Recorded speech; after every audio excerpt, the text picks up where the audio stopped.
Hello everyone. आज हम जो ह्यूमन आई चैप्टर के बाकी बचे हुए क्वेश्चन थे उसके बारे में डिस्कस करेंगे। तो फर्स्ट क्वेश्चन है the muscular diaphragm that control the size of pupil. जो प्यूपल का साइज होता है कौन कंट्रोल करता है? आइरिस कंट्रोल करती है। ठीक है, फर्स्ट क्वेश्चन का आंसर हो जाएगा option number C, that is iris. Iris क्या होता है? ये हमारी ह्यूमन आई होती है। ये जो होता है कलर पार्टिकल, ये होता है आइरिस। ठीक है, ये आइरिस जो होता है यही क्या करता है, बीच में ये जो जहाँ से लाइट एंटर करती है उसको पीपल बोलते हैं। और यहीं से क्या करता है, यही आइरिस जो होती है यही पीपल के साइज को कंट्रोल करती है। ठीक है, सेकंड क्वेश्चन क्या है? The black opening between the aqueous humour and the lens is called.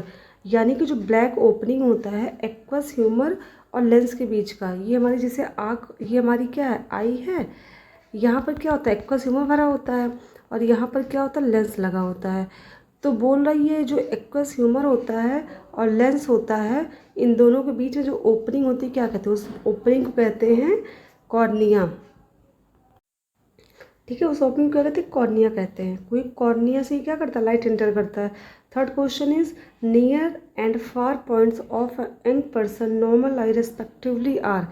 यानी कि एक नॉर्मल व्यक्ति की आई में क्या होता है, यानी सॉरी नॉर्मल व्यक्ति नहीं, नॉर्मल आई जो होती है किसी व्यक्ति की वो कितनी होती है, मतलब उसका मिनिमम पॉइंट, नियर पॉइंट और फार पॉइंट, यानी कि पास का पॉइंट और दूर देखने का पॉइंट कितना होता है। तो इसका ऑप्शन नंबर ए, जीरो से इनफाइनाइट। देखो जीरो तो होता नहीं है, इन्फिनिटी तो होता है, क्योंकि हम लोग को जो, अगर कोई किसी की नॉर्मल आँखें हैं तो हम लोग इन्फिनिटी तक देख सकते हैं, यानी कि देखने की कोई क्या है, हम लोग कहीं तक भी देख सकते हैं। ठीक है, तो ये तो सही है, लेकिन फर्स्ट पॉइंट ये गलत है। ये 0 से 25 ये भी गलत है, ये भी क्योंकि इनफाइनाइट नहीं थी, लेकिन स्टार्टिंग का 25, हाँ ये सही है, क्योंकि हम लोग को जो मिनिमम रेंज होता है जहाँ से हम लोग देख सकते हैं 25 सेंटीमीटर तक मिनिमम पॉइंट है जहाँ तक हम लोग देख सकते हैं, और मैक्सिमम इनफाइनाइट होता है। तो option number C is correct. Minimum point का तो 25 होता है, मैक्सिमम इन्फिनिटी होती है। ठीक है,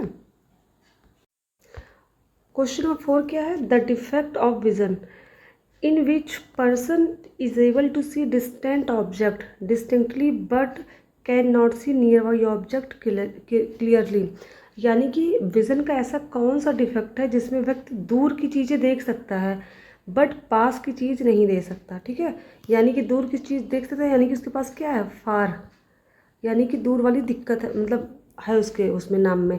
तो फार साइटेडनेस यानी कि उसको क्या है, हेट्रोमायोपिया है। क्योंकि देखो हमने पढ़ा था हेट्रोमायोपिया जो होता है उसको फार साइटेडनेस भी कहते हैं। उसके नाम में फार है, यानी कि दूर की चीज़ें लिखी हुई तो वो दूर की चीज़ देख लगा। हमने ट्रिक बताया था आपको, ये याद करने का तरीका।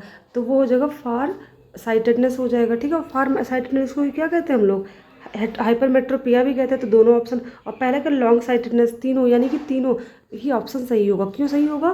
क्योंकि हाइपरमेट्रोपिया को ही फार साइटेडनेस भी कहते हैं और लॉन्ग साइटेडनेस भी कहते हैं। तो option number D is correct, all of above. ठीक है, तीनों सही हो जाएगा। Question number 5, the ability of eye lens to adjust its focus length to form a sharp image of the object at varying distance on the retina is called. यानी कि आँखों की जो लेंस हमारी होती है to adjust focal length form a sharp image on the retina, मतलब ये वो बताया जा रहा है कि डिस्टेंस बढ़ने के साथ साथ हमारे रेटिना पर जो होता है इमेज जो होती है शार्प बनती है, और हमारी इमेज बनने की जो फोकल लेंथ को एडजस्ट करने की कैपेसिटी होती है हमारी लेंस में, इस क्वालिटी को यानी कि इस पावर को क्या कहते हैं हमारी आंखों की? ठीक है, तो इस पावर को कहते हैं पावर ऑफ ऑब्जर्वेशन। ये गलत है, ऑब्जर्वेशन तो लाइट का होता है। पावर ऑफ एडजस्टमेंट ऑफ आई, एक तरह से ये भी सही है, एडजस्टमेंट ही कहते हैं। पावर ऑफ एकोमोडेशन, ये बेस्ट आंसर है, पावर ऑफ एकोमोडेशन। पावर एनेबिलिटी, एनेबिलिटी मतलब होता है जब हम कोई चीज़ देख नहीं पाते सही से, तब आ जाएगा, ये चीज़ गलत हो जाएगा। ठीक है, फर्स्ट जो ये भी गलत है, बी भी थोड़ा सा बहुत सही है, क्योंकि एकोमोडेशन का मतलब एक तरह से एडजस्टमेंट ही होता है, लेकिन इसका बेस्ट आंसर होगा power of accommodation. Question number 6 क्या है? Myopia and hypermetropia can be corrected by. Myopia का मतलब होता है नियर साइटेडनेस, और नियर क्या होता है, सी एंड सी, यानी कॉनकेव। तो पहले में कॉनकेव कहाँ है? इसमें है नहीं, इसमें है नहीं, दोनों ऑप्शन गलत हो गया, इसमें है और इसमें है। ठीक है, हेट्रोमायोपिया यानी कि फार साइटेडनेस, दूर क्या होता है, सी और एक्स, तो क्या हो जाएगा, कॉन्वेक्स, यानी कि ऑप्शन नंबर बी सही है। अब आप सोचोगे सी एक्स क्या है, तो जिसने मेरी क्लास ली है उसको पता होगा। सी का मतलब कॉनकेव, सी एक्स का मतलब क्या है, कॉन्वेक्स है। ठीक है, तो यहाँ पर ऑप्शन ऑफ बी सही, क्योंकि मायोपिया के लिए हम लोग कॉनकेव लेंस का यूज करते हैं और हेट्रोमायोपिया के लिए हम लोग कॉन्वेक्स लेंस का यूज करते हैं। क्वेश्चन नंबर 7 क्या है, bifocal length are required to correct. Bifocal length का यूज किसमें करते हैं, astigmatism, coma, myopia and presbyopia. Presbyopia में यूज़ करते हैं, ठीक है, जो कि 40 ईयर के बाद होता है एज की वजह से, तो इसमें बाई फोकल लेंथ का यूज़ करते हैं। Bifocal length are required to correct the presbyopia. Upper point of bifocal length consist of concave lens used for distance vision while lower point, यानी कि जो ये होता है bifocal length, ऊपर का पॉइंट कैसा होता है, वो कॉनकेव होता है, ठीक है, और नीचे कैसा होता है, कॉन्वेक्स होता है। कॉनकेव क्या करता है, हमारे जो नियर साइटेडनेस है, यानी कि जो हम दूर की चीज़ें नहीं देख पाते उसकी डिफेक्ट को दूर करता है, और जो कॉन्वेक्स लेंस होता है वो फार साइटेडनेस, यानी कि जो हम पास की चीज़ें नहीं देख पाते उसकी प्रॉब्लम को दूर करता है, क्योंकि एज बढ़ने के साथ साथ हमें दोनों की प्रॉब्लम हो जाती है, और दोनों की प्रॉब्लम अगर आती है कि हम पास की चीज़ें और दूर की दोनों की नहीं देख पा रहे हैं, तो उसी को बोलते हैं फार साइटेड, सॉरी, प्लस बायोपिया उसी को कहते हैं, ठीक है। तो इसका ऑप्शन डी सही हो जाएगा, क्योंकि बाई फोकल लेंथ का यूज हम प्लस बायोपिया में ही करते हैं, ठीक है। बस इतना ध्यान रखिएगा, ऊपर कॉनकेव होता है, नीचे कॉन्वेक्स लेंस होता है। क्वेश्चन नंबर 8 क्या दिया, the image formed on the retina of the human आई, यानी कि हमारी आंखों की रेटिना पर जो इमेज बनता है वो कैसा होता है, virtual and inverted, real and inverted, real and erect, virtual and erect. देखिए पहली बात तो इमेज जो बनती है वो उल्टी बनती है, सबको पता है इमेज जो रेटिना बनती है वो उल्टी बनती है, बट हमें सीधी दिखती है, क्योंकि ब्रेन पे इमेज कैसी बनती है, सीधी बनती है, और ब्रेन ही हमें इन्फॉर्मेशन देता है, तो हमें इमेज सीधी दिखाई देती है। तो जहाँ जहाँ इरेक्ट दिखा है वो गलत हो जाएगा, ये भी गलत है, ये भी गलत है। अब बचा ए और बी में, ठीक है। और लेकिन जो इमेज बनती है, हमें जो भी देखते हैं हमें सेम वैसी ही चीज़ दिखाई देती है, यानी कि हमें रियल चीज़ दिखाई देती है, वर्चुअल नहीं। वर्चुअल का मतलब होता है काल्पनिक, हमें काल्पनिक चीज़ नहीं दिखाई देती, जो सामने होती है वही दिखती है। तो इसका ऑप्शन बी सही होगा, यानी कि रियल और इन्वर्टेड, यानी कि सीधा और उल्टा बनता है, ठीक है। क्वेश्चन नंबर 31 क्या दिया है, the least distance of distinct vision for normal eye, यानी कि नॉर्मल आई के लिए सबसे कम डिस्टेंस कितना होना चाहिए किसी भी चीज़ को देखने का, सबसे कम डिस्टेंस 25 सेंटीमीटर, मिनिमम कितना हो चाहिए 25 सेंटीमीटर, यानी कि हमें कोई भी चीज़ अगर देखनी होती कम से कम उसको 25 सेंटीमीटर की दूरी पर रख के नहीं देखी जाए, मिनिमम डिस्टेंस ये होती। मैक्सिमम क्या होती है, इनफाइनाइट होती है मैक्सिमम।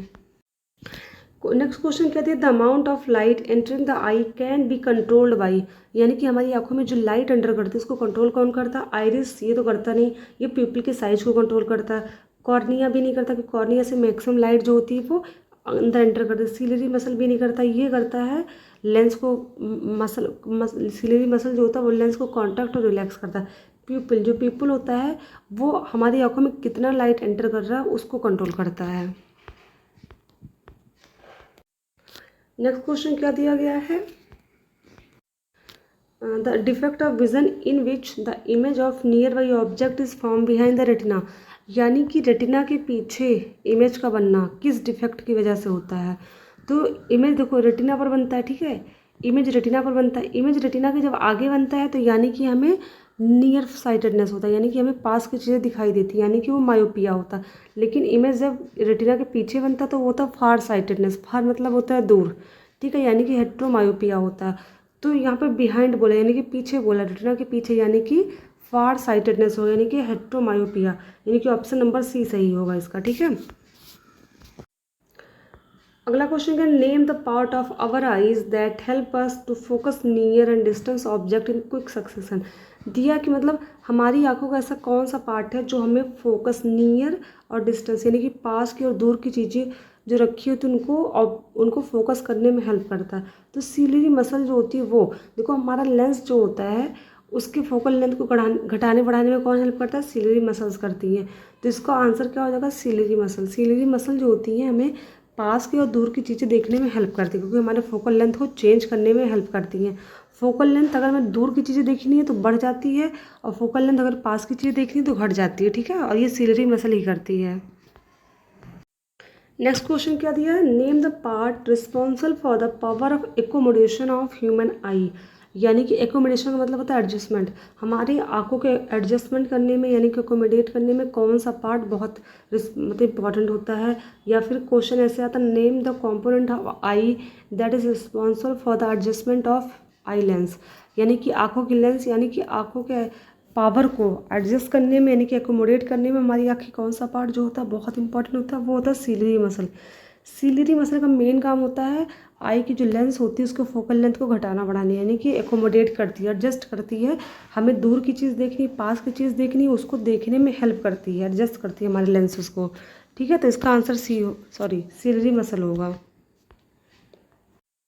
लास्ट क्वेश्चन क्या थे, mention the role of optic nerve in the human eye. Optic nerve का मेन रोल क्या होता है ह्यूमन आई में? आपको पता है ऑप्टिक नर्व जो होती है, जो ब्लैक स्पॉट ऐसे बने होते हैं हमारी आंखों में, जहाँ पर लाइट जो होती है एंटर नहीं कर पाती, जहाँ पर लाइट का पार्ट नहीं होता क्योंकि रॉड्स को नहीं होते, यहीं पर क्या होती है ऑप्टिक नर्व पाई जाती है। क्या करती हैं, जितनी भी इन्फॉर्मेशन हमारी आंखों में आती है वो उसको क्या करती है, ट्रांसफ़र करती हैं। It transmit the visual information in the form of electric signal.